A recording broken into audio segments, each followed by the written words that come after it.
The address for no aye de obonkrata na poso afa online portal na eso nsem adomonline.com okohon man nsem ya tro bebre efri amanyo nsem obi man so nsem dwade ho nsem akokansie mu nsem ni nyina na yaboaboa no apomuden de eka ho bi ya dada setene mo so de eka ho bi but mame mfri ase emfri politics or say district level elections stay away. Allow candidates campaign on their own merit about your commissioner and now this sakokoboy emma amanyoku ahodo wo man because we shemwa district level election no see ye assembly member mo gina ya na emo mpotemo no emfa MPP ho emfa NDC ho emfa PPP ho sanse wo mo no omo ye non partisan omo nka amanyoku obia ho tie no nti about your commissioner de afutuo ma amanyofo ne se wosere omunyai omo no omo anyo mo campaign obehwe na DC ya boabo de nkrofo ano wose omunwa amanyoko bia ba wokọ eyi assembly ho no mo a yekoya de etimika se o ye to aba ni wi a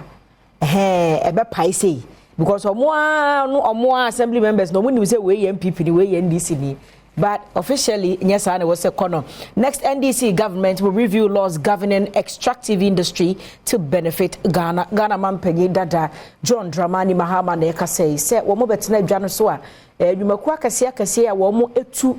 efomu agudie wo mo etu fango ne sa ne ma ni nyina no behwe na afei no ehon sehye ne ban no mfa so obenya no wo mo adi ho enkomo biem. MPP grassroots group calls for selection of Opoku Prempeh as Bawumia's running mate. Well, we yedi ho nkoma why na be Bawumia a running mate and afi ekobia sorry o chese Opoku Prempeh na ebe ya nkomo ni din but na no da wabra executive committee ema MPP amonyoko ne kohia ye no mampanyina be de chese wo ye franka tu ni sre break akra e ka ho enti ye san nkomo tutu ni nyina abro nti atwen mu ane ye wo ye hwese ombesa akohia biem na bia bedu ho no wo mo sigina ya na ye de ato so. Fake lottery occultism, money doubling, money rituals leading unethical media content complaint. National Media Commission in the Kasano. Nancy no be so TV station bimo. Na kwabra na ete so. Wasi me number ni ene frame sisi a man 50 cinema 500. Me kwa na me share da hu bi. Na me je live na mko kuma se kakra. Eja say de ha do ha ye wo de ehwe. Na okwo nchi so ye wo de ehwe fe TV flip ya na man 50 cedi na ma 500 baby ade betu bia man 50 na ma 500 ipe ya waka man 50 ma 500 ma wure nyina so ayeko 500 agwazi man 50 na ma 500 enti ya de ekoso pa channel la hodo na National Media Commission no trese sankrofo no ka ho bi na amaniama aye bibia ho no mo wo ye media system no emo ene obi won so akwabra no wote wose frame sesi frame na ma loto number we too sure frame sesi no ma bie phone in na akwabra ne se wa frame ni nyina so recording tetena na ye adwuma wa kurase no ni nyina ye hu bi watu akwabra ne ka no aye recording ene ye bo TV so enso still no abenye obi ma na frame esan se obi de se de bia no kotofoforo so ebi ba nsuom na National Media Commission in Penifo Mutu hu esa from a revived airport and upgraded hospital to improved security. Bono Regional Minister touts achievements. There's a Bono Mantem Moswafo and a watch Niama na breastfo no akoso so hwemwa airport no na se de ye guo no se kura no hwemu so na resabia no omu pagya mu a babbo ho nsam so obaboro mantem asese agina brane pa ye chesampa adwuma de wonum ebobi nti we ne nsam ahodo bi na akọ adomonline.com a obenya bi na wakenka medical aka twesa go kansie mu de wase ho edegide mu de wo mo bi man so nsam ni nyina no benya bi na afi wakenka ho ba de nhwe de obokrata ahodo no ebi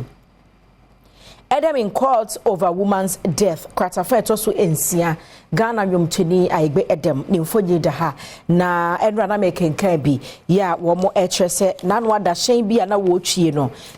wode epemu bi no wode pemu nipa no nti no nam so ma enipa no wa free mo no na court no ahye ene Kaneshi Magistrate Court no na akwa asetena no wo trese yenua be ma no wode ne hyen abo bi o wo mfinhia aduanan ewo George Walker Bush Highway ewo Enkra ha sei nenti no ne senti ne se court no wo mu agina asem ne mu aya wo mu edie ne no mo kire se Criminal Act and Other Offences Act 1960 Act 29 no section 72 asem na make opanyini ba ye na ne ko ba ya be pa chaw edi dwato na se ni play no so court no se wo mu gitumu a enya de se ebeye na bill no de ma no 50,000 Ghana cedis and odi to ne three so one for the pamienu media gyinamu enche se brebia wo mu hia ne bia no obeba asem di bia ho na ni nyina so da nchen a wo se February bosum ni de to so dunum e na wo mra court na asem die no wo mo entwa so enti Agbe Adom ye nua be ma dwumtuni ne nsem eno no afi kwa no yenko we the big one e wa ha Belgian new force girl gets 20,000 Ghana cedis bail. Nese eno so kwata feto so miensa ukomu eda ha sei kasama for ma the new force Shalima asem na make na say video bi ba bonten once one na ma be hunu se billboard bi sisi abonten a nkrofo no aso mo hye kaka motobi aha mask bi na hye wo mo no be hunu se wa bosi uti kama tie dan kokoso enso ni tini kaka motobi e na baba we ba bonten di video ba watch so na okasa e masa the new force for no mo hye billboard ahwete Ghana ha no ba bia me ka se nkran ha nkwampo na no me kwa dance mi hu se bi so esisi kwan so a ene he ukokwa wuso be hu se bi sisi kwan ho a na so matro mo hye mu a na mpadifo hye mu a we Ghana Immigration Service na na wotwe twa mu no wo mo so ne patch na the new force for the krata ba bonte a no mo hye mu a maami wo ba no wo gi student permit ai se wo besua de wo me ma fe wo ba ya na se ne krata sem na nwie peye so de betena obayi mu enti ya no ada na ene wo mo court mi hwe video bi kwa na ne na ene naja ekwa akota nechi na wabra court no ekwa aseta me che kaneshi district court no wo mo ahye se 20,000 Ghana cedis ene ode ato ne trisho se bill afiri konfa nipa mienu emedi agina mu che se ebre bia wo mo hia ne bia no obeba court ho enti we ne nsama daily guide obokrata no ede aba foforo bi eka ho ba me launches YEABEAP for jobs well mamenko Ghanaian Times mo 120 million Ghana cedi boost for youth employment as VIP launches YEA business employment assistant program eno ho nkomo ene ye dia free nra ene ye besan kosunwan ne akwai kodi enkomo no ebi Catholic Bishops Conference throws weight behind passage of LGBTQI+ bill. Most Reverend Kwesi Jenfi, President, Nimfonyi Edahase, and our much Ghana Catholic Bishop Conference. No, womo chambranwa. Ebe Ghana for ho ban etia oba no oba na be ma nipa ne aboa na anase enabia no enam ekwan papa so no wo mu nyina de wo mu ho church tayechire 10 illegal miners arrested for mining in Oda River Forest Reserve and nso mu nsem wo ho the find that obokrata by in fact nyina no nsem edika bobo so na the anchor